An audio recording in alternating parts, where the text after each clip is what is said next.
when Bitcoin breaks above 70,000 and continues to 100, 150, 200, I mean, I don't know if anyone actually thought about it, but 100,000 or 200,000 per Bitcoin is astronomical, right? It's crazy. Today I interview crypto expert and broadcaster George of CryptosRUs as we discuss the best crypto investing strategy today. We talk expectations for this upcoming Bitcoin halving, why he chose certain altcoins for his portfolio, also profit-taking strategies. But before all that, George, what are your general thoughts on Bitcoin today? Well, you know me, I've been bullish for a long time, and I'm really glad that we're above 30,000 once again. I mean, to get people motivated when it was below 20, when we fell back down to 17, 16, 15, it's tough. But I think those of us that's been through a couple cycles,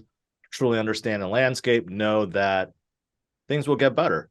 And I think things have gotten better, but I do think we got a couple surprises, not just from the 4-year cycle, but from all these big institutions like BlackRock that's bring in enthusiasm and optimism again. I think a few surprises for this year that probably drove Bitcoin a little bit higher than what I expected at this time. But you know what? We'll take it. So Bitcoin's up near 100% since the bottoming after the FTX collapse. Am I too late for Bitcoin or Ethereum? Oh, no, certainly not. Certainly not. I mean, just look at it from this perspective. We're nowhere close to previous highs. Bitcoin is still at least, you have to double to get back to previous high of 69,000. Ethereum has to at least double, more than double for both of these. And just look at the rest of the landscape. The alts outside of Bitcoin and Ethereum, they have to go up 4, 5, 6, 10x just to get back to previous highs. So it's definitely not too late. This is more of a fun question because nobody knows the future, but how do you see the rest of this year playing out? Do you think it'll be Bitcoin doesn't surpass all-time high till 12 months after it's halving, or what do you think?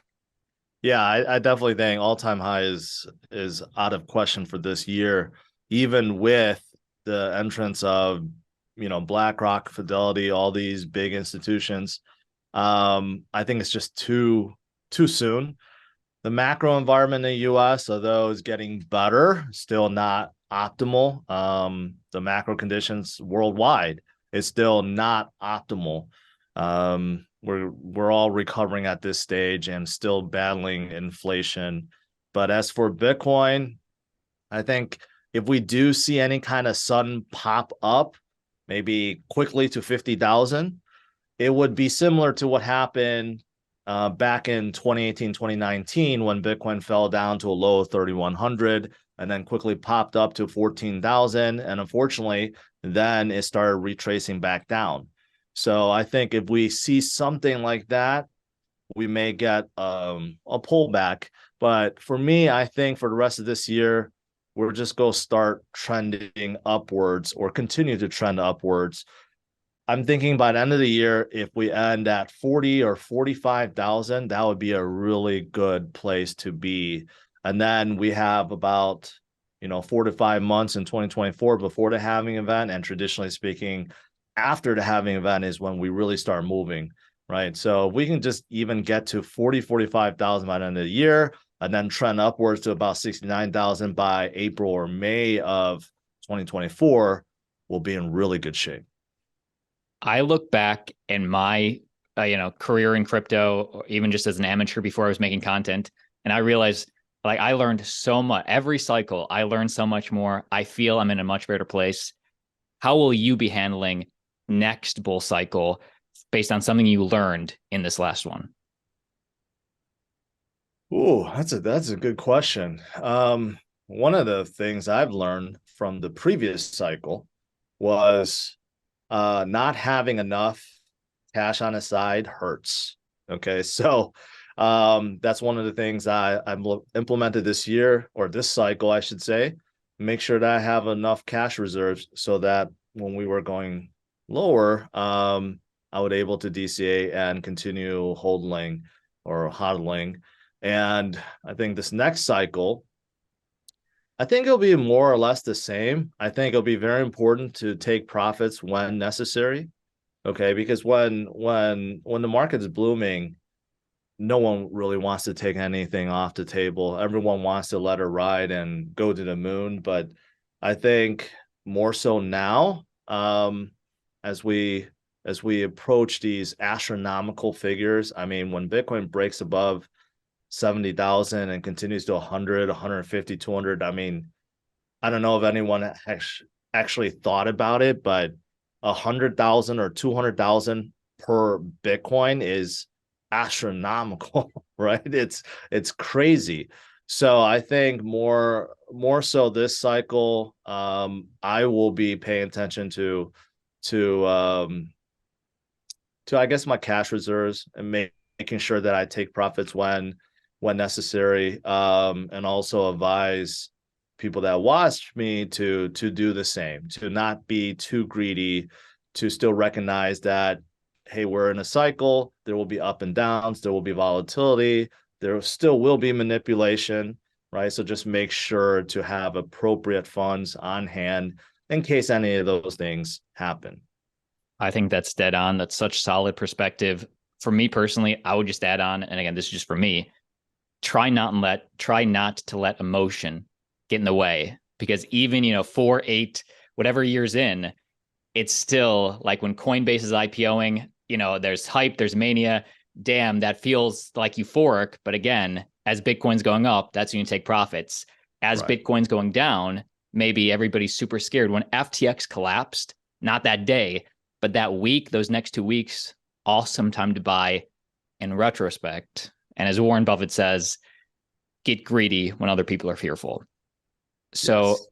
I guess for you, what's your profit taking strategy as we get to that 100K?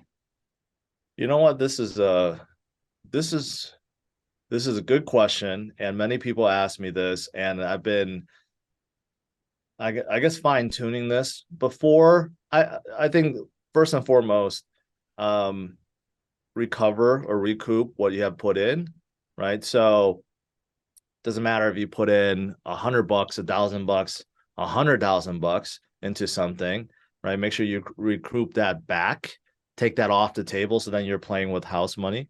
But even with the house money, while it's going up, I've been thinking about the best way to do this. Before, I would say, well, everyone should set their schedule. Like, hey, if it goes up 20%, 50%, 100%, set a schedule to take a little bit off the table, right? And it's different for everyone. Some people want to be more conservative. Some people want to be more greedy and let things ride more. But I kind of fine tuned it, and I'm like, okay, don't worry so much about that, but look at how much cash I have. So one of the new, I guess, strategies I implemented for myself is to make sure that I have around 20, 25, 30% in cash of my total holdings. So a really easy way to judge this would be, hey, if Bitcoin and ETH and everything else is going up, and I start seeing that percentage drop in cash, well, that's clear indication I need to take some off the table and make sure I replenish the cash pile, right? And I feel like as long as I have that cash pile and that certain percentage locked in, I'm okay.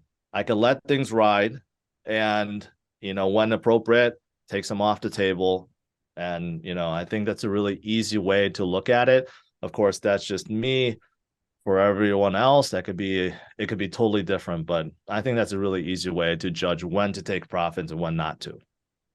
Regulation for the US and crypto, it's always been a factor, but it seems like this year it's at the forefront, especially with the US presidential election coming up, which I don't want to say scared, but does that worry you at all when you're taking out any altcoin positions or anything that's not really Bitcoin or Ethereum? How much do you think about regulation? I To me, I really don't focus on that, but I know I've spoken to many projects, US based projects.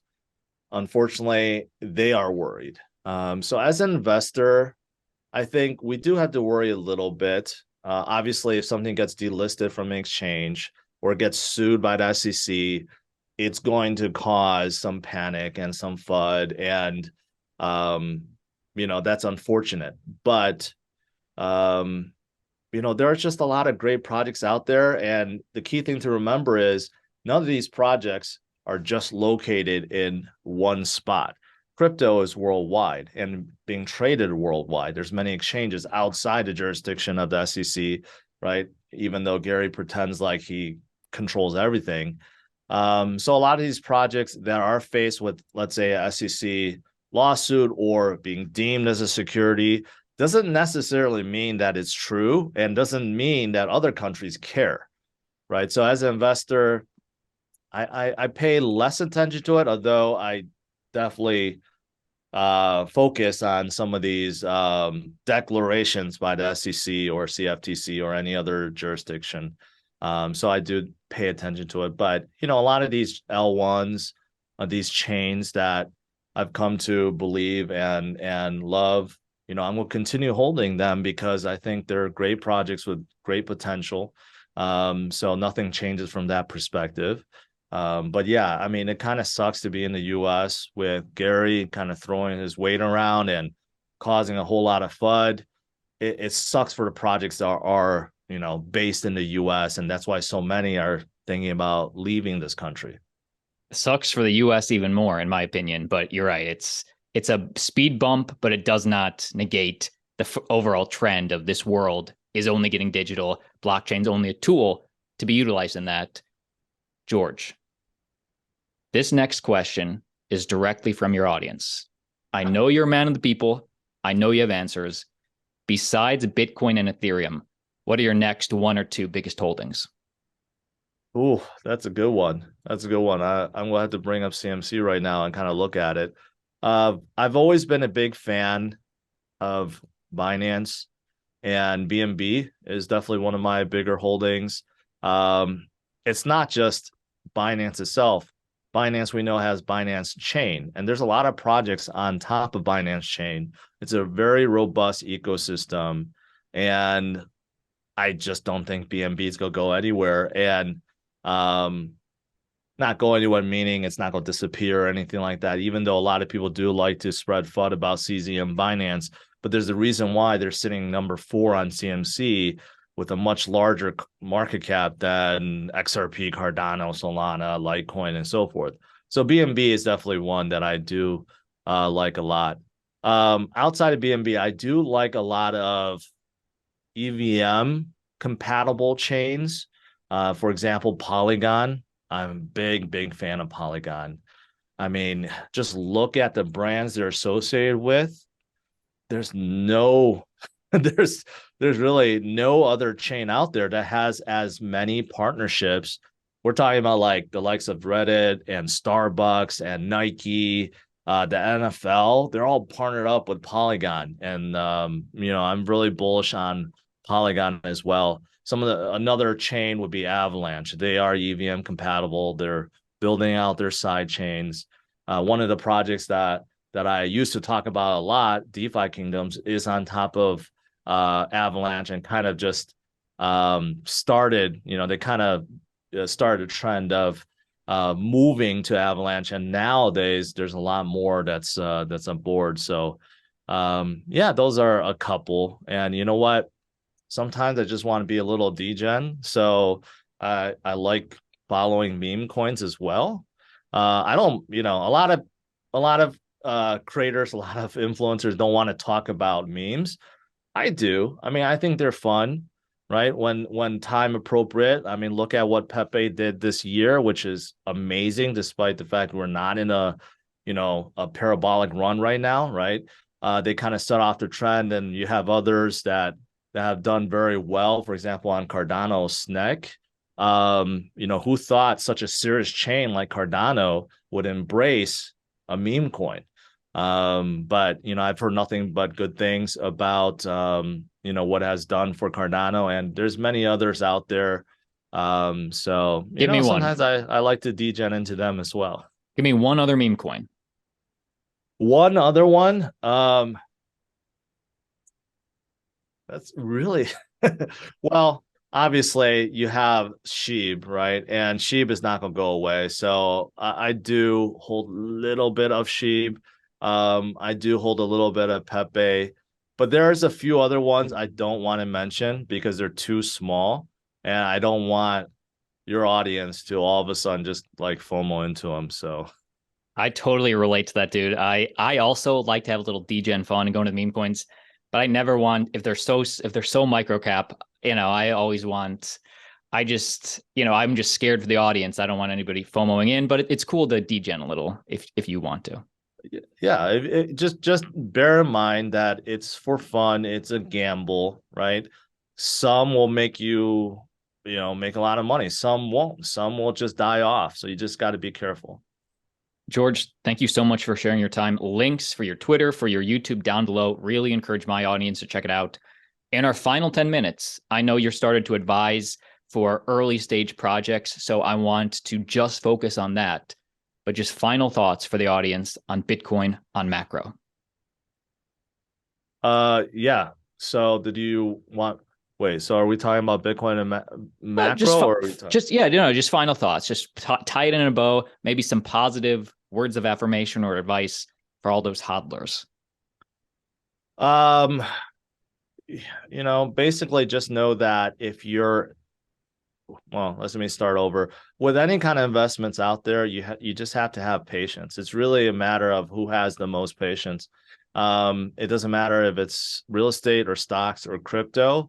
Those who have held the longest traditionally have made the most money. It's really that simple. Now, most people don't truly understand that. They think holding, 6 months or maybe a year is a long time, but it's really not. We go through these cycles, and sometimes the cycles are very long. This last downtrend that we had in 2022 was the longest downtrend we ever had in crypto, in Bitcoin. So sometimes you just have to withstand it. But if you truly believe what you're holding, you truly believe in the environment, in blockchain, in Web3, and decentralization, in self-custody, if you truly believe in and understand it, then there's really no reason for you to get out and invest in anything else. Now, the one caveat to that is if you invested more than what you could afford to lose, meaning that you bought crypto with a credit card or with a home mortgage loan or something like that, and you're just paying a ton of fees, that's a different story. If you need to sell, you need to sell. But for the rest of you guys that have side money and you have invested and you may be discouraged at this point, just know that this is normal, and many of us has been through times like this, and things will get better. So just have patience.